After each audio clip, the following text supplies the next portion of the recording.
Hey guys, it's Christina. Welcome back to my channel. And this video, it's gonna be a what I eat in a week video, my favorite. Kind of the same style that I've been doing, where it's not everything I eat in a week, just some of my favorite meals, which typically do tend to be dinner because I take my lunch to work with me a lot of the time, and I'm very boring for breakfast.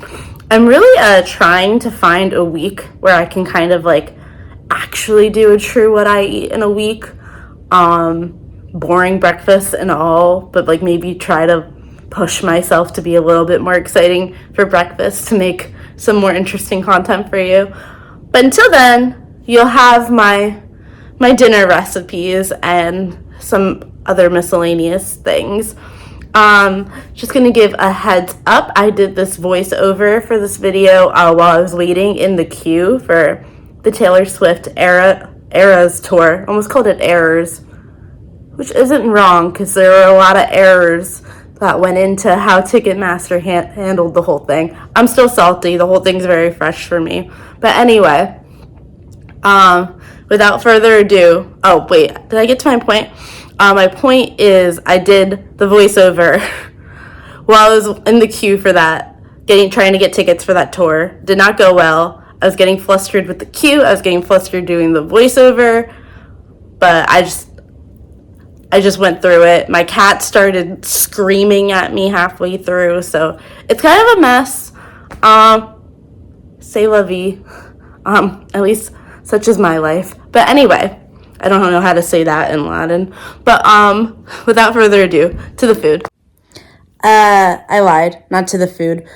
Quick disclaimer, the first clip is vertical and kind of just starts out of nowhere because my tripod was broken and I was cooking in my Instapot and I could just not get the angle to work.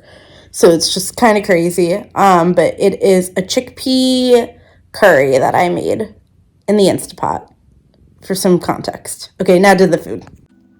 You add some chickpeas, red onion or white onion, diced tomatoes, turmeric, chili powder, cumin, and garam masala, and some water into your Instapot, and then mix it all up.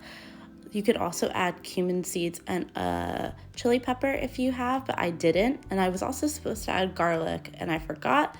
But I also felt like adding a sweet potato, so I did that.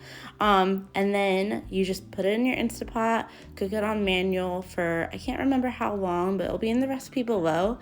When it's done, you just add a can of coconut milk and simmer until it's your desired consistency. Serve with whatever greens, grains, whatever you want, and you have yourself a perfect one-pot meal that's perfect for meal prep, perfect for entertaining with, and quite healthy as well. And yeah, this was really satisfying to make and it took no time at all. So now we're on to another meal. If you know anything about me, you know I keep it pretty basic for breakfast. I don't like to do much. I don't want to say I don't like breakfast food. It's just the breakfast foods I like are very bread oriented and I don't like to deviate from that usually. So yep, we're just doing toast today. This shouldn't be any different than any toast I've made on my channel before. It's just some vegan butter, some strawberry jam, and some chia seeds, and there we go. But so tasty still, my favorite. And then we are on to me actually cooking and not just making toast. This meal was a little bit of a meal prep situation that I was doing before work that morning. So it is a stir fry from Sarah's Vegan Kitchen. I don't know why I'm having issues saying that. This is my third take trying to say Sarah's Vegan Kitchen without totally stuttering. But anyway, yeah, she posted a recipe recently for the stir fry, so I'll link it below. I did change it a bit, but not much. I made mine with spaghetti because that's all I had, and while my spaghetti was cooking, I pan fried some extra firm tofu with salt, pepper, garlic powder, and onion powder until it was golden brown and crispy. Transfer that into a bowl. Then in that same pan, started sauteing some bok choy, and once that was getting tender, I added my stir fry sauce, again, recipe below, and then I added my noodles and the rest of the stir fry sauce and just mixed until it was all kind of combined and every noodle was coated. Then for more veg, I added some broccoli, cabbage, carrot slaw. I accidentally added too much, but it did wilt down eventually, but it took a lot of stirring to get in there and get it all wilted so it could fit in the pan. And I couldn't add my tofu back in the pan either. That's what I had planned to do, but I ended up having to just place the tofu in my Tupperware on top instead of adding it back in.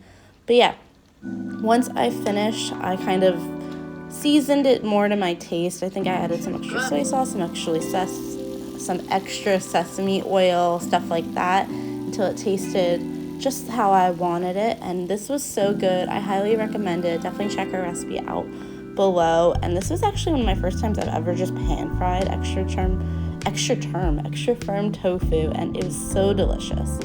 Anyway, on to another meal already. This is some jackfruit that I made for tacos, and the inspiration was it was supposed to be sort of like a carnitas type thing. I did something a little different I don't normally do, and it's that I actually put my jackfruit in the air fryer first, and I really loved how that turned out. I got it super crispy, and then once it was already crispy, that's when I added it back into the pan with some soy sauce, some more taco-esque seasonings, and then yeah, I served it with more of that slaw that I had actually mixed with some chipotle ranch that I had made myself. Then I topped the slaw with my pulled jackfruit, and then I had some hot salsa and some pickled jalapenos as well as this chipotle bitchin sauce. I'm not gonna lie, I feel like I judged bitchin sauce too soon. I'm so sorry, my cat is whining.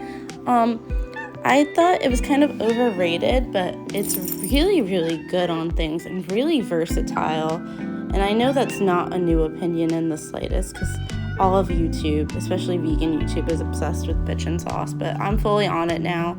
Here's some soup that I had from Amy's for lunch the next day. I did not like this soup, I'm gonna be honest. It also has a lot of ingredients, but it's convenient because at least it says vegan, so you don't have to check too hard. But yeah, I would not recommend this soup. Sorry, Amy. And then for dinner that night, I took that leftover extra firm tofu, gave it some more taco-esque seasonings, chili powder, cumin, paprika, stuff like that. And then I put that in my air fryer with some tater tots that had already been cooking. And I made myself this tater tot tofu taco bowl situation, which is something that I think if I had been living with someone else, or even my family or something, I'd get judged for making. But this is definitely I live alone type meal, and no one can judge me for eating a whole bowl of tater tots as my dinner and pretending that it's a meal. But that's what I did. I topped it with some more of that slaw for some extra veg action, and then the same thing that I put on my tacos the other night, the chipotle bitchin sauce, the salsa, oh my goodness, I really can't talk today, and the pickled jalapenos.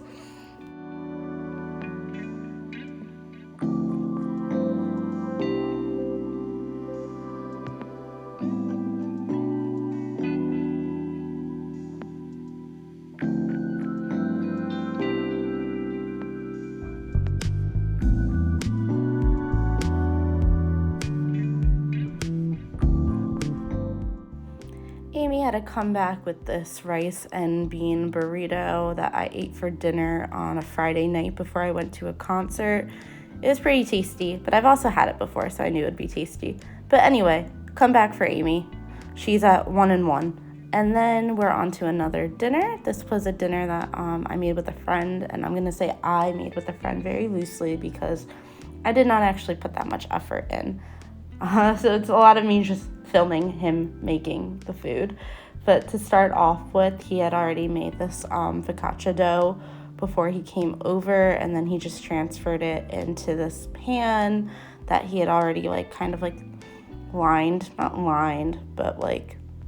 greased with oil and salt, so the bottom of it got flavored as well. And then he put some tomatoes and mushrooms and eventually olives on half of it, because I don't like olives, so it only went on half.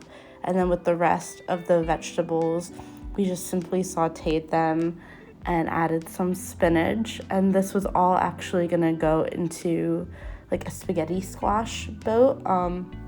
Spaghetti squash is one of those dishes that, or I should say vegetable, that I forget how much I like it. Like it always seems like it would be boring and a way to cheat yourself out of pasta, but no, if you actually treat it like a vegetable that you're ready to eat and not necessarily a replacement for pasta, it's one of my favorite vegetables. I love it so much. But yeah, we put the vegetables in the spaghetti squash, or I should say over the spaghetti squash, with the tahini sauce. He has like this very interesting recipe that it's like tahini, plum vinegar, and toasted sesame oil. It took me a while to remember the third ingredient. If you guys are interested in that, I could ask him how he makes it. I don't know if he measures, because I didn't ask if he has measurements, because I wouldn't use them even if he did. But this is a dinner I made for just me. It's a sheet pan meal with acorn squash, potatoes, red onion, field roast sausage, and then a maple tahini sauce. It was just simply maple syrup, tahini, and garlic salt. So good, so satisfying. Went so well with all the veggies. And there you guys have it. Those are some meals that I ate this week. I hope you enjoyed them as much as I did, which, I mean, you probably didn't because you're not eating them. I'm the one eating them. I know I enjoyed them more. But I hope you enjoyed watching. I hope it could provide some food spo for you out there.